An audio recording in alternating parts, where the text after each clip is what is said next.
Prospectus. According to Section 2, subsection 70, prospectus means and includes any document described or issued as prospectus. It includes red herring prospectus, shelf prospectus, or any notice, circular, advertisement, or any other document inviting offers from the public for the subscription or purchase of any securities of a body corporate. Contents of prospectus. According to Schedule 2, Part 1, the following must be specified in the prospectus. Main objects of the company and signatories to the memorandum. Share capital. Terms of the present issue. Particulars of the issue. Managerial personnel. Minimum subscription. Opening of the subscription list. Application and allotment monies. Particulars of options to subscribe for shares and debentures. Shares and debentures issued for consideration other than cash. Share premium. Underwriters. Preliminary expenses. Promoters. Details of business. Property acquired. Restriction on articles. Time and place of inspection. Material contracts. Objectives of a prospectus. It informs the stakeholders about the formation of a new company. It serves as a written evidence about the terms and conditions of issue of shares or debentures of a company. It induces the investors to invest in the shares and debentures of the company. It describes the nature, extent, and future prospects of the company.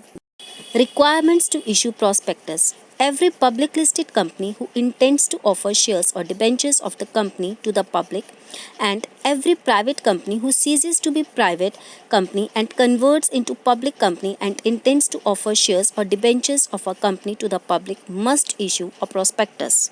Legal requirements of a prospectus. A prospectus is required to be issued only after the incorporation of a company.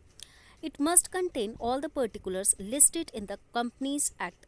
It must be dated. Before a prospectus is issued, a company must be registered with the Registrar of Companies. Prospectus shall be issued within 90 days of its registration. Misstatement in prospectus. A statement giving wrong information to the would-be investors, misrepresenting the facts and trying to mislead the investors would certainly be a misstatement. Consequences of misstatement in a prospectus. If there is any misstatement in a prospectus, there may arise a civil liability or a criminal liability. Civil liability. Remedies against the company. Rescission of a contract. He should apply for the rescission, gets money back paid by him with the interest. Important case, Rex versus Lord Celiant.